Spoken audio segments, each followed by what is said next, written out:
Starting Beans. We're on our way to becoming a nonprofit organization, and it started from here. We're branching out of the neighborhood. We have a chapter here, but we're more of a local community organization. And you know, actually just becoming active. I mean, I know many students here, you know, don't have the time or wish they did, but are occupied with their classes or school. But you know, finding the time to become active and and run for president. I'm doing the things that I wanted to, so I can better myself and hopefully improve the experience of SJCC students. Thank you. Next question. Are you familiar with the Brown Act and Robert Rules of Order? When I first came into the council, if you would have asked me what Robert's Rule was, what the Brown Act was, I had no clue. There were a couple people on the council who had pretty good knowledge of what those were. At this point right now, I know a lot more. I'm still continuing to learn. I've been doing research, reading up on it. I'm very familiar now with parliamentary procedure, Robert's Rules, Brown Act.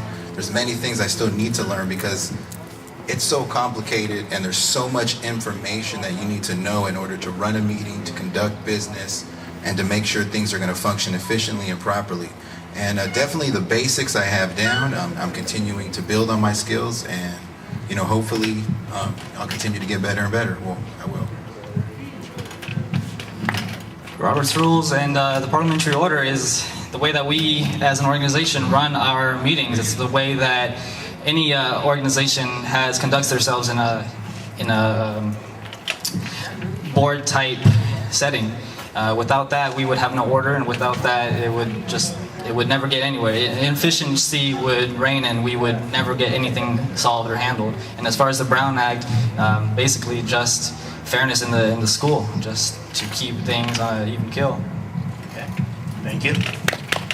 Okay, how do you envision helping the students if you were elected, and explain? Well, first and foremost, just listening to exactly what the students want, seeing what I can do to make sure that I can help them accomplish or make sure they have access to the things that are necessary for them to succeed. And that's why I continue to strongly stress the book loan program, because no matter what, I know a lot of students, when you sign up for a class and you have to buy that book and it's 2-3 weeks into the class and you're falling behind, you need that book. There's many other things out there that students need, and I think what I can do is when they come to me, I can fight for them and make sure that whatever their needs are, that I can make sure that they're met to the best of my ability. Aside from money, there's support that students need. It's just support from each other, having learning communities, working with each other. And if you have an issue, if you don't have a book, work with the study buddy, work with somebody. You don't always have to spend money. And what I would do?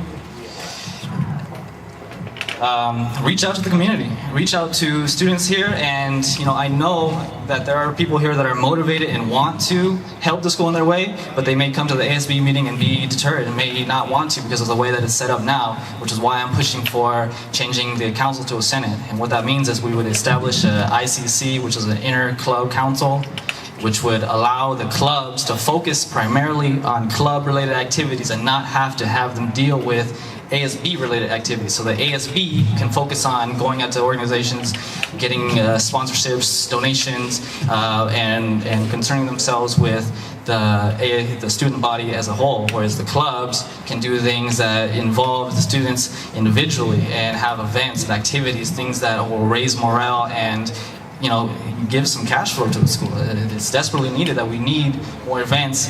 ASB, if they're separated from the clubs, can be focusing on raising awareness, getting flyers out, getting students to know, instead of a day before the event, what's going to happen ahead of time, and have them give more time to prepare and be more organized, run things more efficiently, without having every event be so last minute. And like this debate was supposed to be on the 11th last week, the day after we were allowed to start campaigning. I had to push